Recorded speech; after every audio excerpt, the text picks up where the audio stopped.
Good afternoon, everybody. Thank you so much for joining us today on the Dade County Weekly Update, a day early. Remember, you can type your questions in the comment section during the live update. And if you don't want to ask your question during the live broadcast, you can always email us at info@dadecounty-ga.gov. Thanks for coming to the right place for the right information.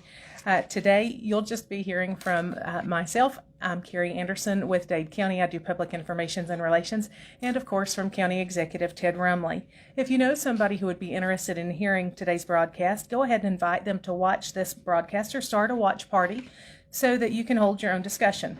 Remember that you can also watch this later on Facebook or YouTube, and sharing the links to our videos is really, really easy. So we do have a few announcements before we begin, and that is the first one is that DFACS has a job opening still for a social services specialist in the Dade County office.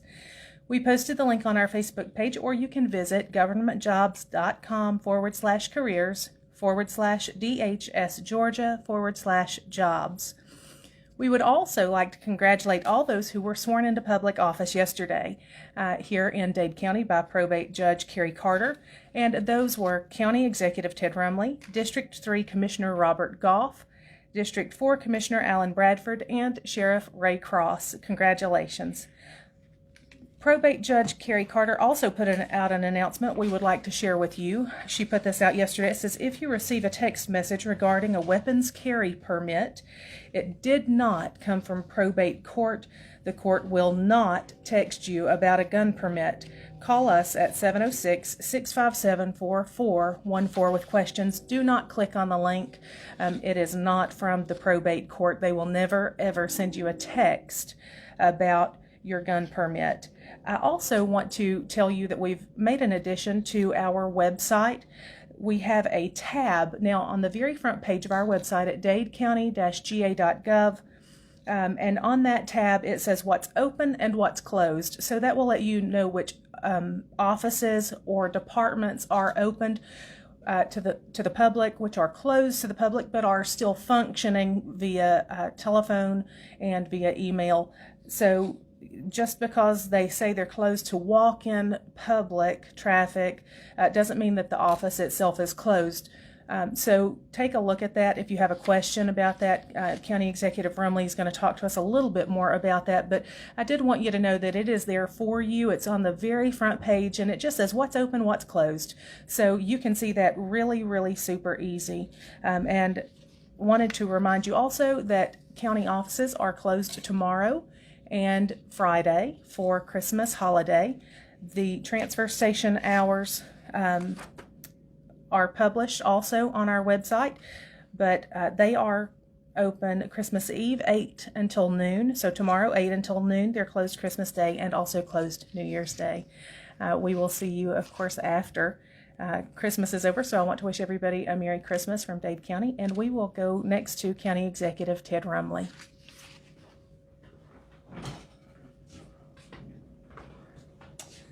Good afternoon, everyone. Hope everyone's having a nice day today. It's really pretty outside, so enjoy it while you can, because we've got some changes, as your weatherman has been predicting here the last week, and we got an update or so here a little while ago. So possibly, we may get some sleet and snow and ice on into tomorrow night, on into the Christmas morning.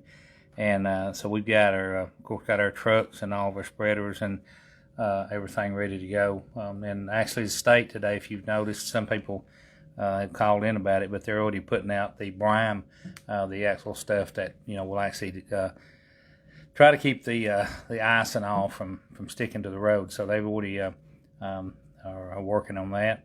And so we'll be ready. We've got most of our men, believe it or not, on our road department. We've only got 3 right now with CDLs that are working right now. They're out with COVID. We've got several people there in the road department with COVID that were tested last week. and one this week, I think. But we'll handle it. We got Billy and myself, and we've got other people we can bring in, with our CDL license that we can handle the trucks and all that. So it won't be any problem. Give a report here on the Tractor Supply. They really, if you've noticed, I know a lot of people when they get off the interstate have noticed it, but they're really coming right along with the building. They're putting in some long hours over there, and they're wanting to try to get that thing up and running in a few months. And I believe they're on schedule right now. Dollar General on the mountain, out on Sand Mountain 301. They really they broke ground on it, and it came a couple of rains. It kind of slowed them down, but they're wide open again. And once they get the pad in, they'll go up with that building pretty quickly. Get it on up. So that's a good thing for the mountain. Fred's down here. We know that it was sold. They have been some traffic down there in and out inside doing some measuring and all that. I don't know what their time schedule is on that, but we'll keep you updated as soon as I know something on that, positive. But look, in the near future for activity down there. The White Oak Gap Road's going on. It's on schedule. We're working up there every day. Weather's been really good working with us on that. So we'll keep you up on that as it goes along. But they're it's just a time-consuming thing what they're doing up there. Driver's license services, they're keeping their schedule. They were here this Monday, and it is on our webpage online. So if you have any questions about that, you can go online, and we'll update you on that. Carey did mention the offices that are closed. Dade County Sheriff's Office lobby's closed, except on the day of the driver's license, and we make that work. Also, probate court, they're closed to the public until December the 28th, and the Superior Court Clerk's office, they're closed until December the 28th. They're actually closed to the public, but from what I understand, I think they're answering the phone. Is that right, Carey? When people call, they are, but as far as, getting any filing or anything like that done, they are closed. And also she mentioned, too, on the fingerprinting, or on the carry permits, I don't know what that is going on about the texting and all that, but when the probate office is shut down, and also or even the sheriff's office, because they're the one doing the fingerprinting, that will actually kind of limit you to actually getting a carry permit. So you can work that out with the probate judge. I don't know what they're doing about that, as far as if yours comes up and it's out. So you need to call and talk to her about that. The motor vehicle services, which is your tax title for the state of Georgia, they're going to be closed. The state is shutting down from the 13th to the 18th, and from what I understand, they're redoing all their actual computers and the software, hardware, and all that stuff. So they'll be closed. And if you got any questions on that, you can dial 657-7563 and talk to the people in our tag office up here. I'll give you the actual hours for our transfer station. Transfer station will be closed. We'll open a half a day on Christmas Eve, which is tomorrow, and we'll shut down all day Christmas, but we'll be open back at regular schedule the next day. So that'll work out just pretty good for people. The actual tire amnesty day. Have you got that date posted? Did you not posted it because it's tentative? It is tentative. Okay, yeah. But we do, according to Alan, wasn't it? I didn't even write it down. Wasn't it January? It's February 27th. I had a call about it a while ago, and I had it written down in it. But it is coming up very soon, and so we'll tentatively that's what the state has told Alan. But we've been there before, and they changed it. So until like 2 weeks before, we'll kind of keep you updated, and then I feel comfortable that that's going to be the day, because he's really been on them about it. Let me see here, make sure I'm not leaving out anything. Of course, on the elections, they're going on right now. That's you can come up and early vote. They've had a record number of people voting for a runoff. I think they're actually saying that it could be equal or supersede the presidential race here in Dade County. So that's a lot of people. Have you got a number today? Did you hear it? I hadn't talked to them either, but I know there's been a lot of people out there, voting. Our testing downstairs, that's another busy little loop right there. They're doing that on Wednesday, the drive-through. and they've really been a lot of people turning out for that. And of course, the downstairs they're open 5 days there that you can do the rapid test, but it's a little different. You've got to go in and actually have symptoms, and they'll fill out a form for you and make you an appointment to pull out in the parking lot, and they can test you there. But they do that 5 days a week. But the drive-through test is just like it's always been. It's free. Neither one costs you any money. You just pull up, go through, they'll fill out a little form. You don't even have to get out of your car or anything. And of course, you get, I think it's 48-hour turnaround now on the time. That's on the drive-through. The rapid test, though, you know, just in a matter of hours, I think, from what I understand on that. Yes. Let me see, make sure that we're not forgetting anything here. I'll go into my report here. I'm just going to concentrate here on Dade County here just for a minute, because this will give you an idea of just how things are changing in Dade County, and also just across the line here in Tennessee, where most people, they don't work in Dade County, they work in Chattanooga or in Tennessee. And the numbers are just actually gone crazy there in Tennessee. In fact, they're the #1 state in the nation with positive cases right now. They're averaging approximately 10,000 cases a day in Tennessee every day. That's 3 times what they were back in October 31st. So that's not Dade County, but it is kind of, because that is where the traffic, it seems like that's where we go.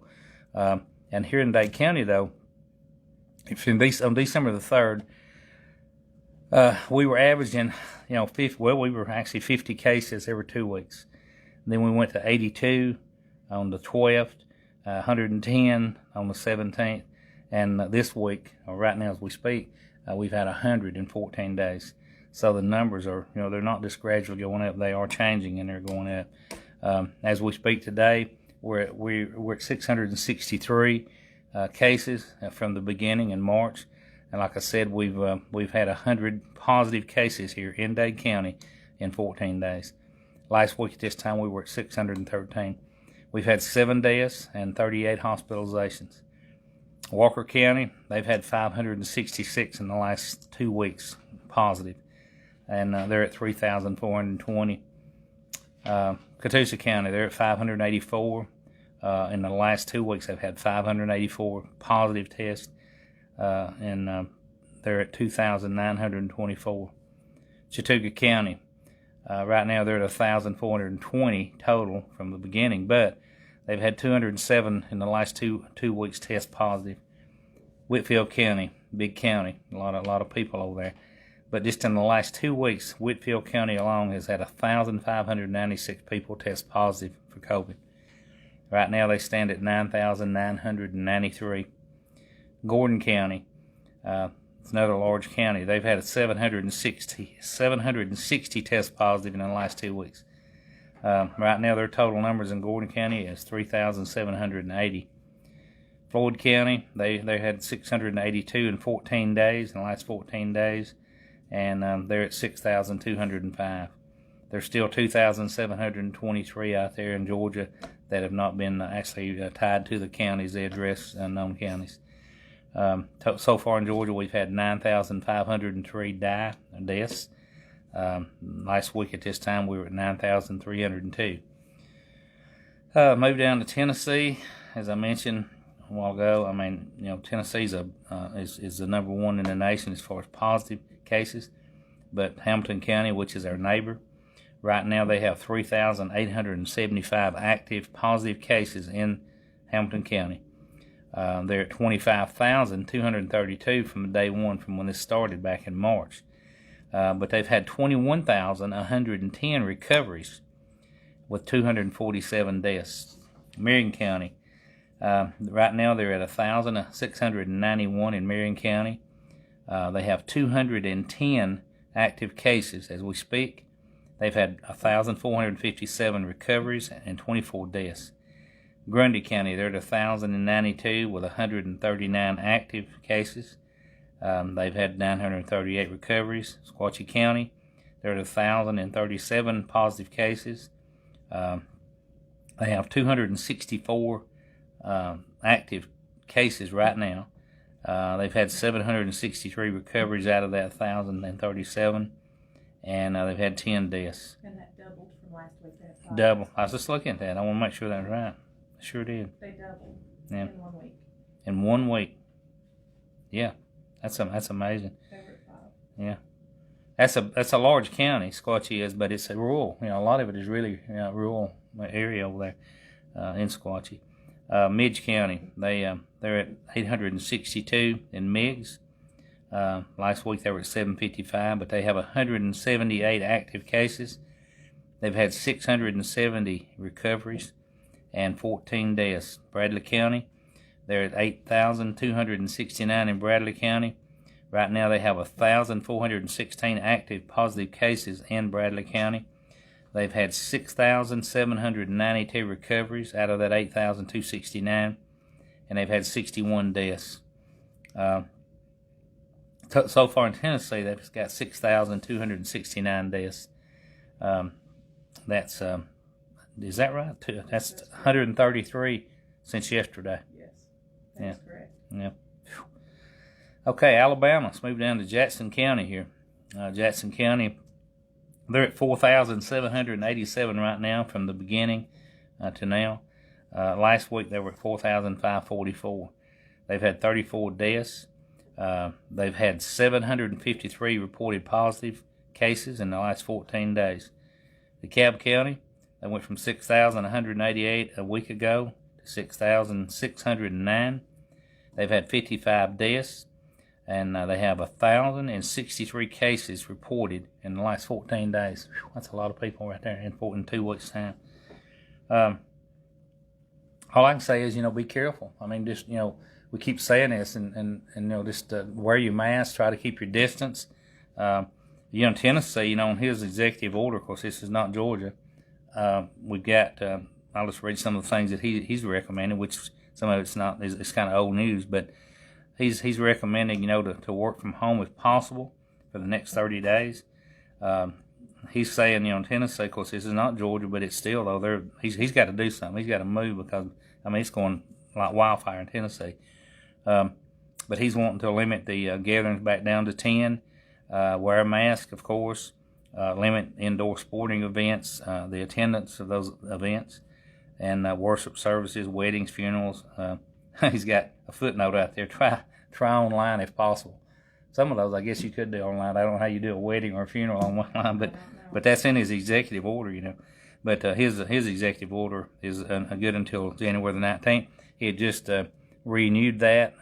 It was yesterday, I think we got that, wasn't it? Yesterday. Yeah. No, 2 days ago. 2 days ago. 2 days ago that he put that out. Yeah. But just be careful. Christmas is here, and hope everyone has a Merry Christmas. But you can do that and do it safely, and because we do have a question. We do have a question.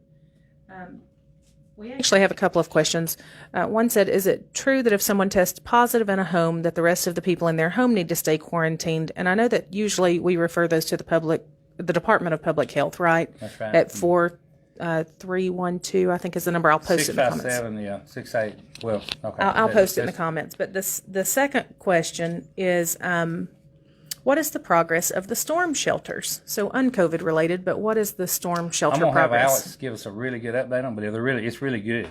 I mean, we're working. We've already bid it out. We got the bids in on the storm shelter. Of course, if you've been keeping up with our commission meeting, and we've got actually, if this weather lets up, we're going to start some groundwork on the site work probably in 2 weeks, 2 to 3 weeks. It's just coordinated. It's hard to start something like that in the middle of winter, but it's really, things are looking good on. So by spring, we should have, ground breaking and have concrete poured and all that, Yeah. Okay. Now on that question about the if a person tests, that's something too. What they're going by is the CDC. And I think you can go on the guidelines. They update that too on the CDC guidelines, and they give you because it's changed since it started.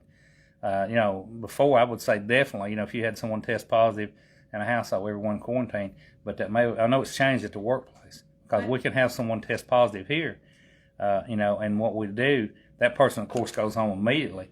And then we mask up, like we do anyway. We keep masking up. We check our temperature on everyone in this office.